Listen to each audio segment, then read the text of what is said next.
I was listening to the Old Testament one morning a couple of months ago, the book of Ecclesiastes, and there's this verse in chapter 9 that just absolutely struck a chord with me. I wonder if it does with you too. It says, like fish that are taken in an evil net, and like birds that are caught in a snare, so the children of man are snared at an evil time when it suddenly falls upon them. And I've listened to it a few times and I've thought, oh, that is so similar to how I feel at the moment. And it goes on in the verse immediately after that to talk about a person who finds themselves in a siege situation. Now, if you're not totally familiar with your warfare terms, siege is the one where the enemy comes up to your city or to your village or to your town and it isn't able to blast straight through. So they set up camp directly outside your city. They besiege it. They wait you out, they probe your weaknesses, they cut off your supply lines, they come after you, but they grind you down and they try and starve you out. Now, it's by no means a perfect analogy, but I've been increasingly looking at the times that we're living in, coronavirus and its effects, as something of a siege, both for me personally, my household, but very much so for us as a church, for us as Croydon Vineyard, coronavirus and its effects as siege. Now, here are a few things that people in a besieged city will be facing and will be feeling. I wonder if any of these feel familiar to you. It's going to be a high level of initial anxiety, that time when the enemy comes up to the gates, you're under attack. Are they going to break through? Is this thing going to get me? Very high level anxiety. And then over time, as the days and the weeks go by, that lessens, but you're left with this kind of low grade anxiety. It could still happen. What's going on? And I know for many of us, we were already an anxious people in this society, but all the more so now with what's going on, we're kind of living with this low grade anxiety. In a siege, you feel significant restrictions on everyday life and travel. You can't just pop over to the next village or to the next town. You can't have a wander outside of the city gates in exactly the same way that to some extent now our lives are restricted and our sights have been narrowed in terms of what we can do. We face similar life changes.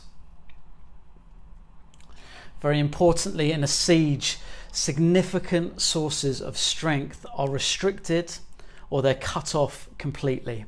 The city will have some of its supply lines cut. The enemy might try and redirect the river or poison the river. And exactly the same way for us as a church, we've had some of our significant sources of strength. You know, our big Sunday services, our kids group, our in-person house groups, our summer festivals and weekends away for the youth. These have been significantly restricted or cut off altogether. And so if you're feeling a little bit weak spiritually at the moment, it's no surprise. Some of your sources of strength have been cut off. Of course you're going to feel a bit weaker than normal. And a siege is very much not just wham, bam, done. It's days, and then it's weeks, and then it's months. It's a grind. It's a slog. It's an endurance test. It's patience testing. It goes on, and it goes on, and it goes on longer than you would have thought it would do, or that you ever would have wished for. And there's also a wide range of responses to the siege within the besieged city. You'll have some guys that are terrified out of their minds that some attacker's going to come through the walls, sneak in and get them individually and ruin their whole lives. And then you'll have other guys peering out the windows going, there's not that many of them. We could take them. Let's open the doors. What are we leaving for? Let's get on with it. Let's get out there and go and do it.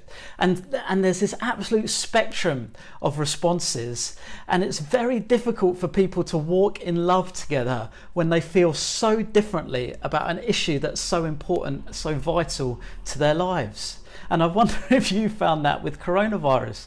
People you know, people you love, holding wildly different opinions to yours, And it's difficult. That's a difficult thing. If you've managed to avoid that, well done. You've probably stayed off social media somehow. Applause to you. But for many of us, we found it difficult walking in love with people who disagree with us in terms of what our response is to this siege.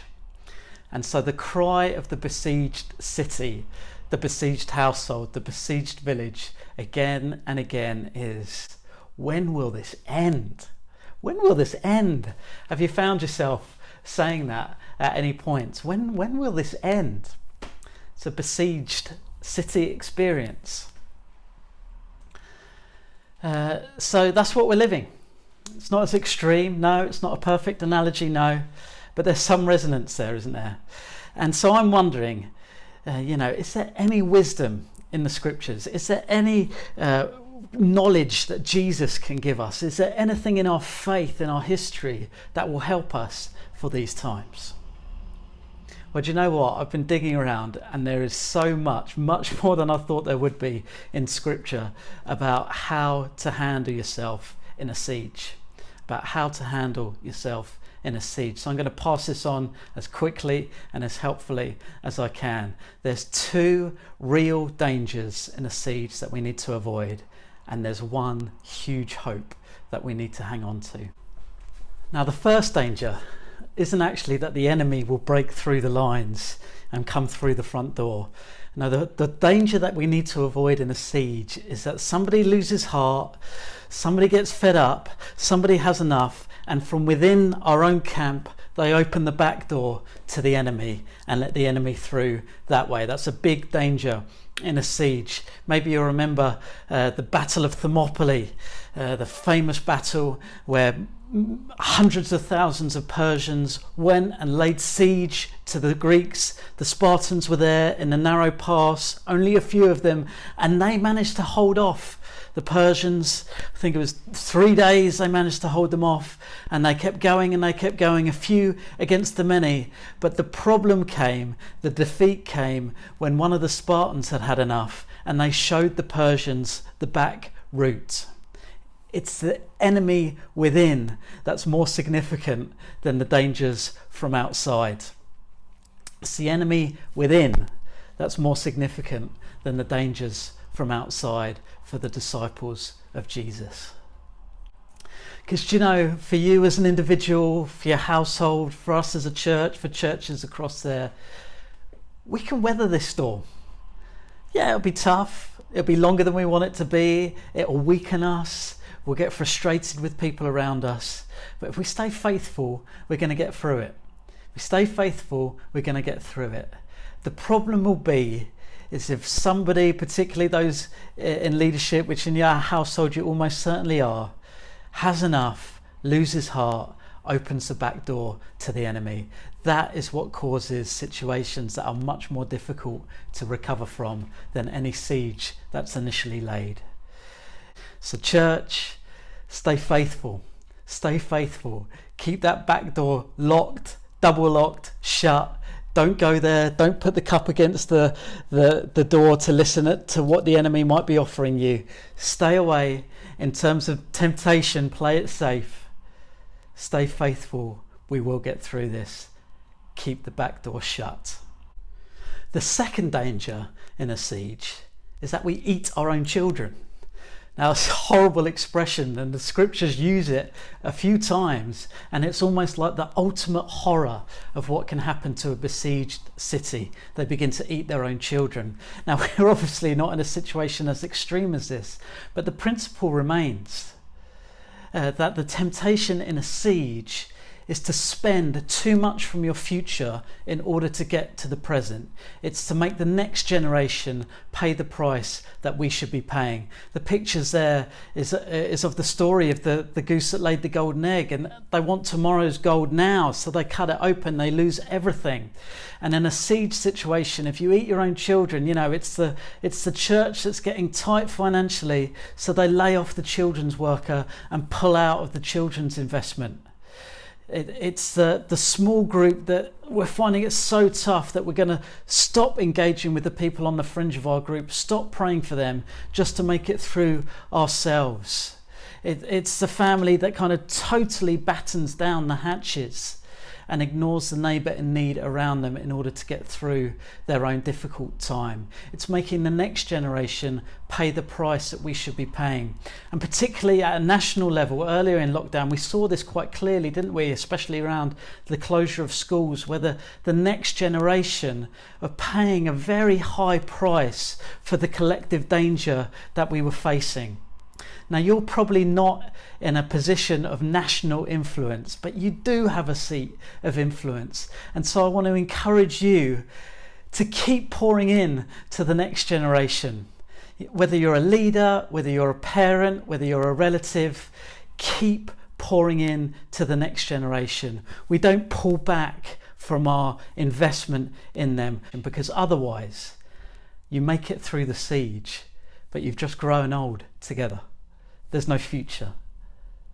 It's a horrendous position to be in.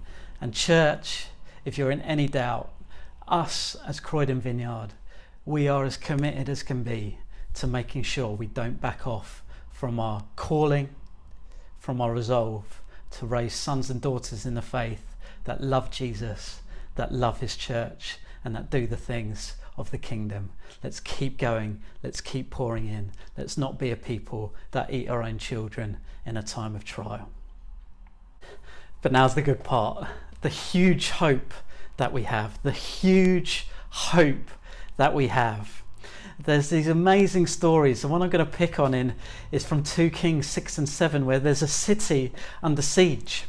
And the people are talking, and hyperinflation's kicked in. The price of bread has gone through the roof.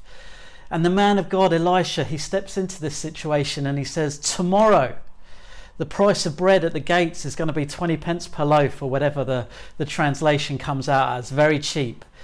And this guy looks at him, he says, if God himself opens the windows of heaven, how could this happen? He just didn't believe it. And Elisha said, tomorrow it's going to happen. And then that night, the Lord moves through the enemy that were besieging the city, and he frightens them. Angels, they don't know what's going on. And so the attacking army flees as quickly as they can. Now, the next day, there's these beggars at the gates, and they stumble out and they think, this is strange. There's nobody here. What's going on? They've left all their stuff. They start eating the enemy's food, and then they're like, this is too good to keep to ourselves. They go back into the city. They tell everybody, the enemy has fled. We're rich. Come and grab all their stuff. And so bit by bit, the city starts to come out, and they start to plunder the attacking forces, goods, food, resources. And there's rejoicing. The siege has been lifted, and sure enough, at the gates, the loaf of bread starts selling for 20 pence a piece. The man of God was right. What the enemy had meant for evil, the Lord turns it for good. This just happens again and again and again through the scriptures. That line, what the enemy means for evil, what you meant for evil, God turned it for good. The Lord turned it for good and for the saving of many lives. It's from the book of Genesis, from the story of Joseph, a young guy full of dreams. He was going to lead. He gets locked down by the enemy. He gets trafficked. He gets severely restricted. He's in an Egyptian jail. He stays faithful through the temptation to open the back door and welcome in the Pharaoh's wife. He stays faithful and keeps his relationship with the Lord alive through lockdown. And then the Lord moves. He switches the circumstances. He reverses the fortunes. And Joseph is raised up to the position of leadership. He is enriched. He's the second most powerful man in the country. He works for the saving of his brothers. And his testimony is, what the enemy meant for evil, God has turned for good and for the saving of many lives. This is what our God does again and again and again. The life of Jesus. It's like circumstances fall on him. He's trapped in a net. He's arrested. He's condemned. False trial.